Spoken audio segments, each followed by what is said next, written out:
Alright everyone, welcome back to another Star Wars Galaxy of Heroes video with Fat Phil. I do apologize, I haven't posted content the past few days, just been dealing with some things on the homestead that required my attention, so very much appreciate you guys sticking with me as always. Today, we're going to be talking about GL Ahsoka and the content accessibility issue that exists right now in Star Wars Galaxy of Heroes. So go ahead, please like and subscribe, comment down below. Let's give our shouts as always to the channel members for continuing to keep the faith, continuing to say, hey Phil, regardless of if you're trash at this now, we still love you very much. Thank you guys again for keeping the faith. Thank you so much for making this community so awesome. Let's get into our video.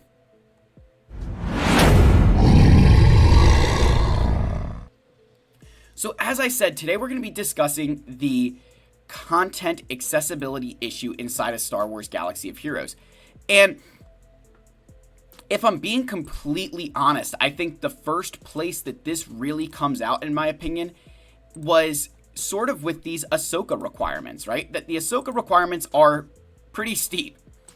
So when you go to the journey guide, we've known for a while that we needed a Relic 9 Snips, Relic 8 General Skywalker, Asajj at Relic 5, and Night Trooper Relic 7. So that was the first 4. But when you continue to look now, we also got 3 more confirmed characters, with Captain Enoch and Death Trooper Peridia being required at Relic 7, and Commander Ahsoka Tano being required at Relic 9. So now, the Ahsoka requirements are 2 Relic 9s, a Relic 8, 3 Relic 7s, and a Relic 5. On top of that, when you think from a Kairatech perspective with these first 7 requirements, 5 of them are heavy Kairatech investments, with General Skywalker, Commander Ahsoka Tano, and then the 3 new marquee units that will each probably require 400 Kairatech apiece. So a lot of Kairatech already, and we still have a lot more requirements to go. And a lot of players are kind of freaking out saying this is not fair, it's insane, like how can you require Commander Ahsoka Tano, who's gated by 4 million galactic power improving grounds, and Relic 9s. Listen guys, we need to take a step back. Because I think that there's a content accessibility issue, but not in that there is content that is gated, right? Like the raid is a different situation here. But when you think about GLs, the accessibility of Galactic Legends has changed drastically over the past few years. The first 2 Galactic Legends we got were Rey and Kylo, and they came on the exact same day.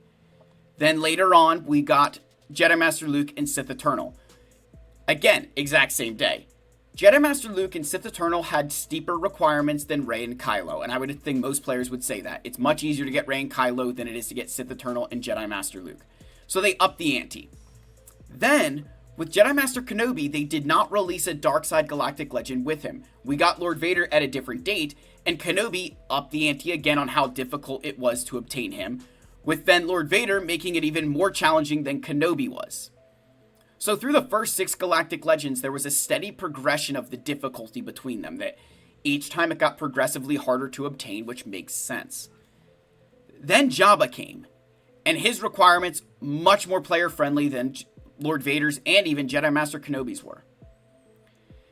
So they kind of took this step back and said, hey, we're not going to make this guy as hard to get. Similar situation with Leia. She was a little bit more challenging than Jabba, but not anything crazy in my opinion. She still was, I'd even say she might be easier than Kenobi, because the characters you require for Leia Organa, many of them are required for other things. Looking at characters like Lando, R2-D2, Captain Han, Rolo, Commander Luke, Coors Light Leia, and 3PO and Chewie, all of them are required for other things in journey guides. And then you think between Nisa, Wicket, and Chief Chirpa, they're all required to, not required, but they're part of what you can use to get C-3PO. So her recs were pretty easy, all things considered, especially if you'd been playing the game for a while, or they're easy from the sense that they help you in other ways. But with Ahsoka now, the ante has been upped like crazy to places we haven't seen before. And everybody thinks that this is unfair, but this is actually good.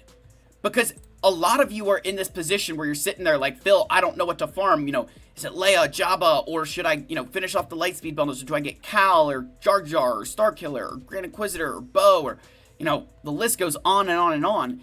because a lot of these things aren't that challenging to obtain anymore. Like, the level doesn't increase. Just think about this. It's 4 Relic 5s to get Afra, 4 Relic 5s to get Starkiller, and 4 Relic 5s to get Jar Jar. Each of them will take similar amounts of Kyrotech. Each of them will take the same amount of relics to unlock them. Do you know the difference with Jar Jar, though? Once you relic Jar Jar, you're done building for that team. You've got the full Gungan team. With Dr. Aphra, you still need 2 other droids or Darth Vader inside of that team to make it work. For Starkiller, you need to build him, and then you need a Sith, a light side unaligned Force user, and a Jedi tank to go with that team. Inquisitors is 5 Relic 5s. Then you got to get Grand Inquisitor. Then you got to go bump them up to Relic 7 to do the Reva mission. Then you got to get Reva. So, like, you know, again, a lot more extra work there. But even, like, Bo-Katan, it's 4 Relic 7s, which isn't that bad. But you still will need the 5th member of her team, whether it's Bo-Katan Kryze or the Armor, who both require a decent amount of Kyrotech themselves. So, the accessibility issue you're seeing here is that there's so many things that are kind of around the same cost to do, and that causes a lot of players to be unsure of what to farm and when. And then when you think about the 4 Relic 5s and stuff like that, you then look at the Galactic Legends that they've released, and that they have anywhere from 3 to 4 marquee units with them who require a lot of Kyrotech. And so all of a sudden, why would I go farm Dr. Aphra when I can invest all of that Kyrotech and those signal data into Galactic Legend requirements? Right? Like, that to me is exactly what the accessibility problem is. That it's the jump to certain Galactic Legends is not, like, the hill to climb for certain Galactic Legends is not steep enough to warrant going for somebody like Cal, Jar Jar, or whoever instead. Right? That we'd rather just go on the steeper hill for the GLs because they're not that much harder realistically to obtain. And I'm going to actually show you guys some data to prove this. Oops, that's the channel members. Let's go up here. So I stole this data from swago.gg, and this is the relic player data through the game. So what I'm going to do is move my fat face over here so you guys can see everything. At least the rows that matter here. So you have the character in column A, and then I kind of just have like a indication of, hey, are they a Galactic Legend or like their Journey Guide abbreviation, and then the total amount of relics that there exist in the game of them. When you look at the top 5 characters here, General Skywalker and Jedi Knight Luke are the most common ones that I've selected for this. Obviously, there's characters who would be, more prevalent than them, but I picked these 2 just for Journey Guide purposes. So you've got 181,000 and 191,000. Then Supreme Leader Kylo Ren, the most common Galactic Legend, at 177,000. Then look at Luke and Sith Eternal. Both of them very equal, amounts of them. 141 for Luke, 140 for Sith Eternal. Then next is Commander Tano, then Starkiller with almost about 130, over 130,000 each. Then we get down to 2 more GLs, Rey and Jedi Master Kenobi. One thing to keep in mind here, Rey's numbers have been boosted crazily from the Lightspeed bundles. She was nowhere near Kenobi before. Now, because of the Lightspeed bundles, everybody got her, so that's why her numbers are high, and even why Supreme Leader Kylo Ren's are high. Kylo always had the most, but I think this has kind of been exacerbated because a lot more players bought those Lightspeed bundles. So those 2 from the Lightspeed bundles, but still, you think that in the top, if I'm just looking at this, there's 9 characters right here. 5 of them are Galactic Legends. Now, again, there's other characters that would fall in here, but do you guys see what we're doing here? Is we're just filtered on Journey Guide characters, major Journey Guide characters, and Conquest characters. 9 of the most relic ones. Of the top 9, 5 of them are GLs. That's kind of crazy, right? Like, that kind of screams, I'd rather go for a Galactic Legend than somebody like Grand Inquisitor, who falls all the way down here at 89,000. Then look at Jabba. Jabba's only 9,000 behind Grand Inquisitor. That's a kind of a jarring number, right? That tells me that the majority, that like a lot of players view Jabba almost as difficult, or that Grand Inquisitor is almost as difficult as Jabba is. Lord Vader down here at, almost 70,000, while Leia is trailing him at about 5,000 less, right? Let that sink in, that Lord Vader is 2 GLs before Leia, right? Like, he is 2, like, you got Jabba in between him and Leia, and yet there's only 5,000 more of him.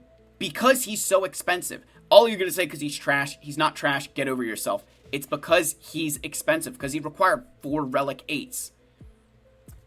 Then look at this number, Jedi Knight Cal at 58,000. There's more Leias than Jedi Knight Cals. That right there is exactly what I'm talking about with this accessibility issue. We are deeming that Leia is maybe not more accessible, but that the difficulty to obtain her is not that much more than somebody like Jedi Knight Cal. That is a very jarring number, but it makes sense.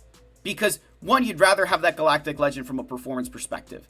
But you think about what the bottlenecks for those 2 characters are. Kyratex and the Marquee units.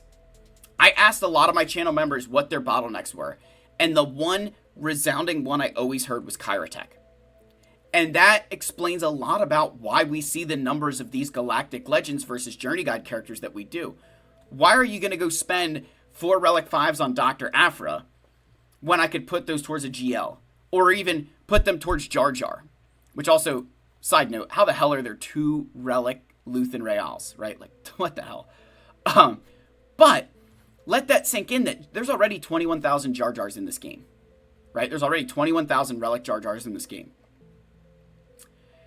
We're not that far off of Bo-Katan's numbers, who is a monthly character. Now you could say, oh, well, Jar Jar's better, and, whatever you want to say. It still tells me that we don't think that Jar Jar is that much less obtainable than Bo-Katan's characters were, which he's not. Same thing with, you look at the Jedi Knight Cal. Again, when you look in this range here, what you see is that we're not deeming Galactic Legends that big of a task when you consider all the facts that the amount of Kyratech and other things for these other characters is still very, very large. So going back into the game here, I know I've been rambling, but going back into the game, and you think about GL Ahsoka now and why she's requiring Relic 9s and Commander Tano, it's their way of kind of saying, hey, you know what? This is not a character that's meant for you in the early parts of the game. You're not ready for her. Like that, and I think that's the idea. Same thing with like Lord Vader and Kenobi. Those are 2 Galactic Legends that until you have Maul and Commander Tano, you're not ready for them. Very truthfully. And to be even more clear, I think another reason why Ahsoka these requirements are so steep, one of the things they've already said for us is that her team will have the new Ezra Bridger as part of the team, right? The new Conquest Ezra Bridger is part of her team. He obviously not in the game yet, so we'll use Phoenix Ezra, but that the new Ezra will be part of Ahsoka's team. Well, a lot of the backlash that they got around Lord Vader was how terrible he was because we didn't have Maul yet. And then when Maul came into the game, I would say people outside of Arnold kind of came around that he's a very competent Galactic Legend.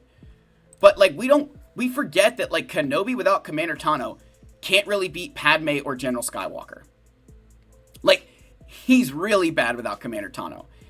And I think a big reason for the 2 of their performances, why they're so jarring without their lifter units, is because they were designed with that lifter in mind. That their kit is kind of reliant on those lifter units. And I think the same thing will be happening with Ahsoka. That if you're not really able to unlock Ezra inside of Conquest, you're not ready to be going after Ahsoka as it is. So I think that this accessibility issue, Ahsoka's kind of solving it and saying, hey, you're not ready for her yet. Go focus on some other stuff. Go build up the rest of your roster. It's kind of like when you're a 16-year-old kid and you're looking for that first car.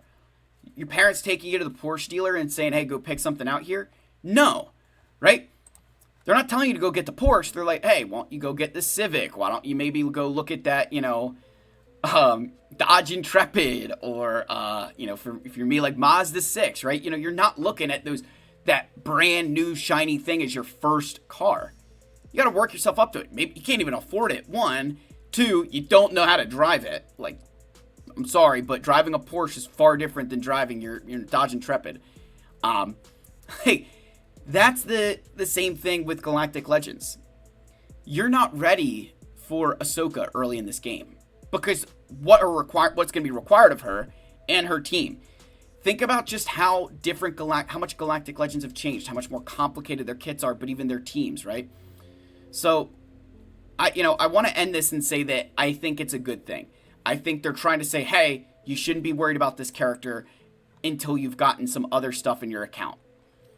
And I think this kind of goes back to just, unfortunately, them with the journey guide that, like Starkiller, when he required 5 Relic 5s. I feel like they should have done maybe the Cal thing and, Afra's Relic 1s or something. I feel like they need to go back to creating some of these characters where the requirements really aren't that hard to obtain them, but they don't need to be this massively groundbreaking character. They can just be a solid tune. And, who am I to judge? I mean, maybe it doesn't make them money, so it doesn't matter. But that's just my thoughts on it, because I think that with things being as accessible as they are, it's really led to a lot of players feeling overwhelmed because you could farm, of the 9 GLs, or I guess 8 GLs we have right now, 6 of them are ones that you could make the case to farm them as your first one. So, let me know your thoughts, guys. I love you all. May the Force be with you, and I'll see you in the next video. Cheers, my friends.